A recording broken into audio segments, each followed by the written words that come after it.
without some sort of legal gambling. Gambling is widespread throughout the world.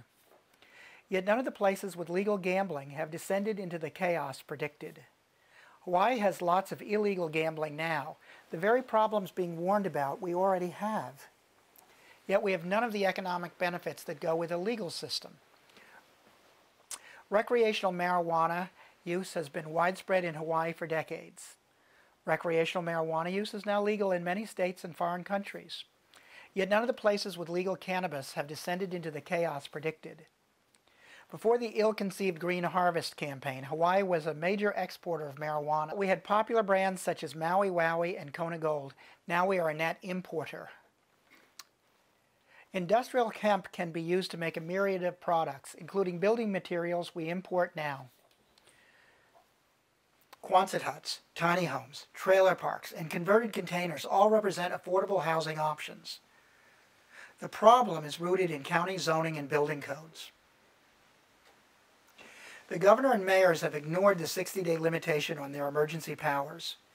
The legislature should have acted to either accept, reject, or amend their actions.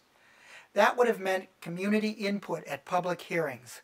Why was this denied? The economic effects of the shutdown will require a lot of different approaches to overcome. Massive spending cuts will be needed to allow resources to be available to the private sector. State spending doesn't create economic recovery. Economic recovery is rooted in increasing the amount of goods and services available in the marketplace. The federal bailouts are an illusion. They are simply spreading around money that doesn't actually exist. FENA's opponent voted to fund Hawaii government employee raises this July. We are in an economic meltdown. Government workers shouldn't be getting raises. We have too many laws, too many are felonies. Did you know that passing around a marijuana cigarette at a party is felony distribution? No, it's felony distribution. The word distribution is important. Okay. That's distribution. All right. These prisons are overflowing with people and costing us lots of tax money. Many of the people in jail are harmless. Many come out of the system more dangerous than when they went in. Hawaii needs to cut spending. Reforming our justice system is a good place to start. More rehabilitation, less repeat crime, less tax money spent. The idea that more tax money spent on schools is better needs dispassionate review. More efficient use of funds will require out-of-the-box thinking. Voucher systems, home schools, microschools, online schools, all may provide education for less. Libertarians support gay rights and gun rights. It seems odd to pair these two, but look at the word rights. Libertarian candidate Gary Johnson endorsed same-sex marriage at the 2012 nominating convention. 2 days later, Barack Obama endorsed the same thing. Coincidence? The right to self-defense is the most fundamental to liberty. Without it, the U.S. would not be independent. Libertarians appreciate and understand service. Serving in the military and stepping up to be a candidate to serve in public office are both part of that. Fina Benoan is a Libertarian candidate for State Senate District 20. There are only 2 people in the race. Fina is a 10-year Navy veteran. Fina wouldn't have voted for the recent public employee raises. Her opponent did, despite massive budget shortfalls and unemployment due to COVID-19. Fina supports both gay rights and gun rights. She drove a car in the last Gay Pride Parade. Fina is not part of the system. She will put your interest ahead of the She will put your interest ahead of any political machine. Fina knows we will need to think outside of the box to achieve economic recovery. We will have to cut state spending. Doing more with less should be the state government motto. As chair of the Libertarian Party of Hawaii, I'm often asked by people, what exactly does the Libertarian Party stand for? What is libertarianism all about? So a simple way of looking at it is that we are people who are socially tolerant, that we support individual rights in terms of people who are gay, people who are doing sex work, people who are using marijuana or drugs. But on the other hand, we're protecting your rights to engage in commerce, to engage in free enterprise, to make business contracts and arrangements with people based on the consent of adults. We don't believe that you should be able to force people to do things. We don't believe you should be able to defraud people in your business doings.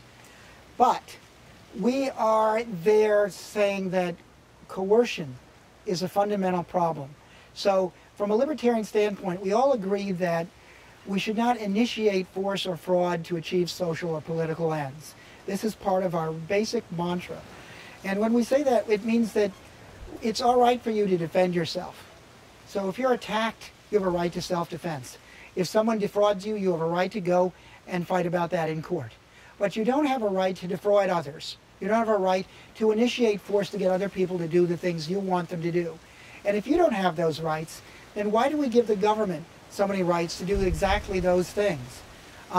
Merely because there is a constituency within the voting population that says we should pass a law to make those people over there do things the way we want them to. When those people are consenting adults and not harming anyone, we strongly disapprove of that. We believe all people have rights, all people have equality before the law, and it's the government's job not to pick one side and force another side to do things their way. The government's job is to be neutral. So, for example, let's say you were looking at a baseball game. You know, the baseball game, each team has a manager. The manager makes all sorts of decisions about who's going to play, what's going to happen, who the pitchers are, all these things. The manager is managing, telling people what they're supposed to do. On the other hand, what the government should be doing instead of managing and telling everyone what we should be doing is they should be the umpire in the game. They should be a neutral arbiter of disputes. They should run the courts. They should protect life and property. If someone attacks you, uses coercion against you, defrauds you, that's their role. It is not to run the entire economy, to run all of these systems and programs. All these things can be done without coercion. So being a libertarian and looking at things like our school system, for example, like our roads, like our problem with housing and stuff, we look for out-of-the-box solutions which say, we're going to form a system that relies on voluntary and respectful ways of getting people to do things together, rather than to have one group of people try to force another group of people to do things their way. So it's an entirely different mindset as a libertarian. Now, a lot of people say, oh, well, you guys aren't getting anywhere, you're not winning elections, why should we get involved? We want to be part of a winning team. All right, well, this is not a good way to look at politics, because if you're getting the kind of experience that you're getting with re-electing and re-electing and re-electing the people you keep re-electing, and it's not a good experience, don't keep voting for them. It's not complicated. And for me, I know we don't have a lot of libertarian candidates in this election. In some prior elections, we've had 14 or 16. Right now, we only have 3 local candidates plus our presidential team. But I know there are libertarians out there.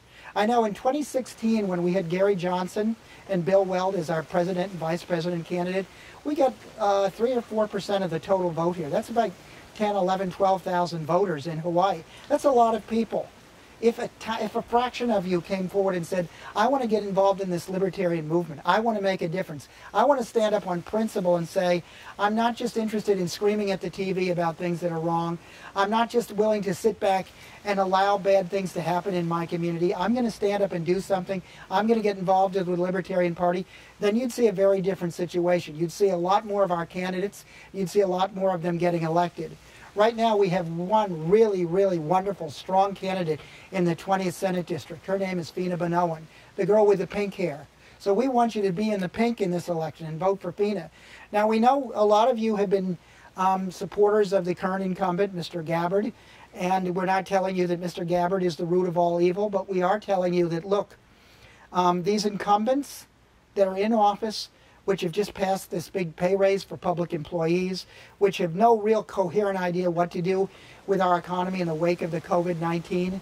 These people who've allowed our public employee pensions to be so far underfunded that there doesn't seem to be any way we'll ever be able to dig our way out and meet those promises. These incumbents should not be reelected. So if you're going to the election and you don't know one of the candidates and the other one is the incumbent, just vote for the person you don't know. You can't do any worse than the people we have in office right now. I'm a libertarian. I'm willing to support and vote for people who are not libertarians across the board, even liberal Democrats who think, oh, we're not libertarian. I'm willing to support them against somebody who's in office. I'm willing to support Republicans against somebody who's in office. I'm willing to support Aloha Aina people against somebody who's in office. And those of you who vote in the 20th Senate District need to step up and vote for Fina Banoan, who's not part of this repressive system.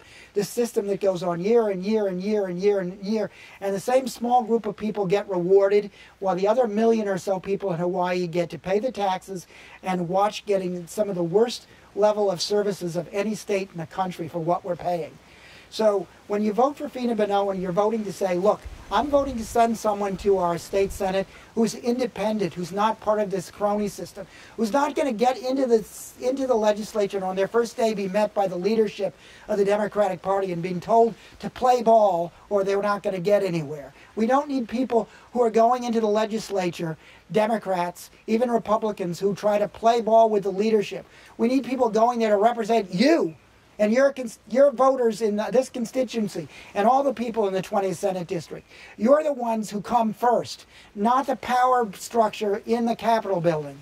So when you vote for Fina, you're voting, in a sense, for voting for yourself, because you're going to have somebody who's much more interested in you and protecting you than they are in cuddling up to the power that exists in our state. Thank you very much.